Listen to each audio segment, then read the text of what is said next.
प्रिय विद्यार्थियों, कक्षा 12 विषय नागरिक शास्त्र ऑनलाइन क्लासेस में आपका स्वागत है। मैं के चौधरी, प्रधानाचार्य, जिला परिषद इंटर कॉलेज पाली। आज का अध्याय है एक दल के प्रभुत्व का दौर।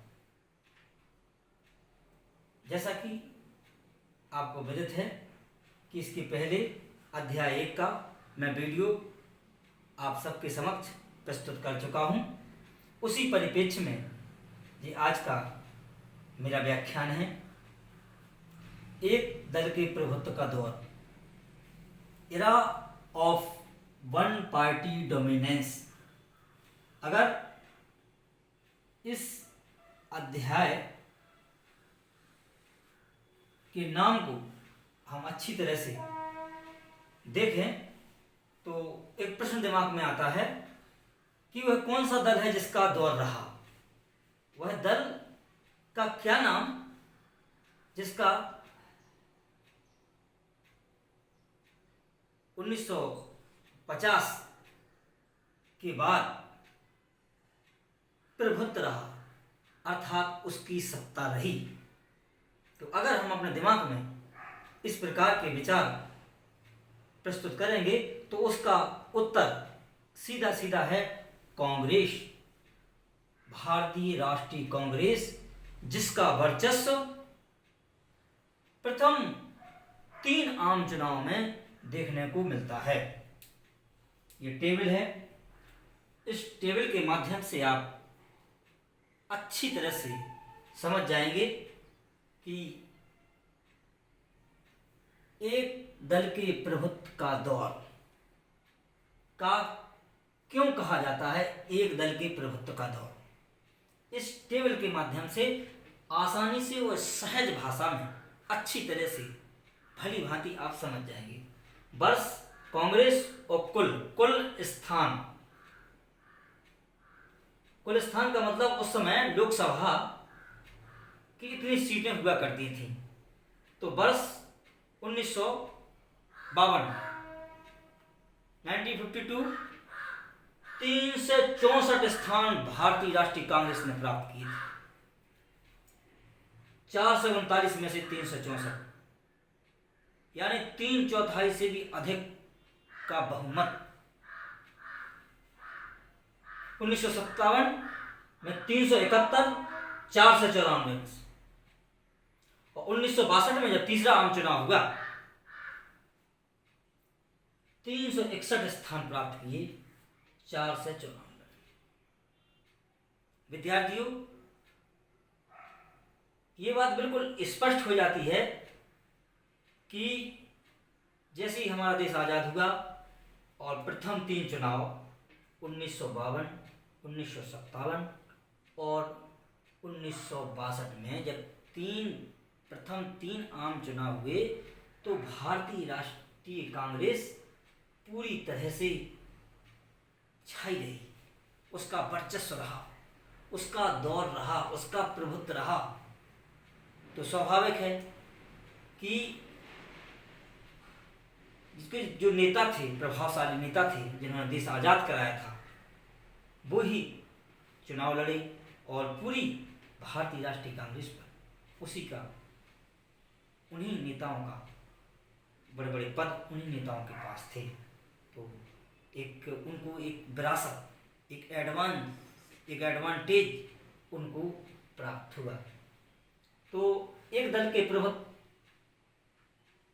के दौर का मतलब है कि भारतीय लोकतंत्र पर कांग्रेस का वर्चस्व, 15 वर्ष कांग्रेस का वर्चस्व।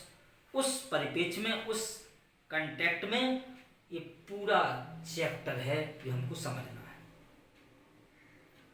जैसे हमारा देश आजाद हुआ, दुनिया का एक नजरिया था कि भारत में लोकतंत्र स्थापित नहीं हो पाएगा। कुछ ऐसी ताकतें थीं कि जो हमारी डेमोक्रेसी को छिन्न भिन्न करना चाहती थी। लेकिन जैसे आम चुनाव हुआ, विरोधी भी इस परिणाम को उन्होंने स्वीकारा और एक शक्तिशाली, एक सशक्त लोकतंत्र स्थापित हुआ।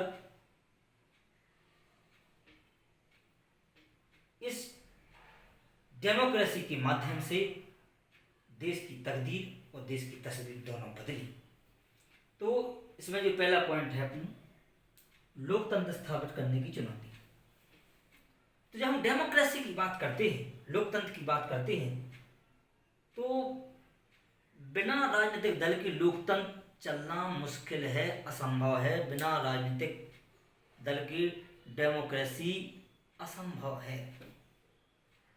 तो राजनीतिक दल को थोड़ा समझ लेते हैं। राजनीतिक एक विचारक हुए हैं एडम बर्क, जिन्होंने सर्वप्रथम राजनीतिक दल शब्द का प्रयोग किया। उनके अनुसार राजनीतिक दल व्यक्तियों का एक ऐसा समूह है जिसके सदस्य सामान्य सिद्धांतों पर सहमत हों और सामूहिक प्रयत्नों द्वारा राष्ट्रीय हित को प्रोत्साहित करने के लिए एकता के सूत्र में बंधे हों। एक विद्वान हुए, उन्होंने तो यहां तक कह दिया कि जिस प्रकार इंजन को चलाने के लिए तेल की आवश्यकता पड़ती है, ठीक उसी प्रकार लोकतंत्र को चलाने के लिए राजनीतिक दलों की आवश्यकता पड़ती है। उन्होंने कहा है राजनीतिक दल प्रजातंत्र में तेल की तुल्य है, क्योंकि राजनीतिक दल जनता की मांगों का समूहन करते हैं, जनता को प्रलोभन देते हैं और चुनाव लड़ना चाहते हैं, चुनाव लड़कर सत्ता में काबिज होना चाहते हैं। तो भारतीय राष्ट्रीय कांग्रेस देश की तकदीर और तस्वीर बदलने के लिए चुनावी मैदान में उतरी और 1952 से लगाकर और 1962 तक भारतीय राजनीति में, भारतीय डेमोक्रेसी में, इंडियन डेमोक्रेसी में पूरी तरह से उसका एक वर्चस्व रहा, उसका एक दौर रहा। तो आपको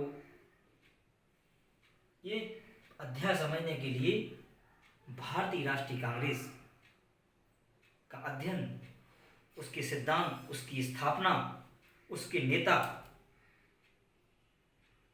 नेताओं ने कांग्रेस को कहां तक पहुंचाया, कौन उस समय देश का प्रधानमंत्री, कौन उस समय राज्यों के मुख्यमंत्री कौन कौन रहे, कांग्रेस की कार्यप्रणाली क्या थी, कांग्रेस का उद्देश्य क्या था, ये सब आपको समझना है। अगर ये सब चीज़ें आप समझ गए तो ये अध्याय बहुत अच्छी तरह से आप समझ जाएंगे। मैं नेक्स्ट वीडियो बनाऊंगा। मैं आशा करता हूं कि आपको ये अध्याय समझने के लिए ये छोटा सा वीडियो मददगार साबित होगा। धन्यवाद।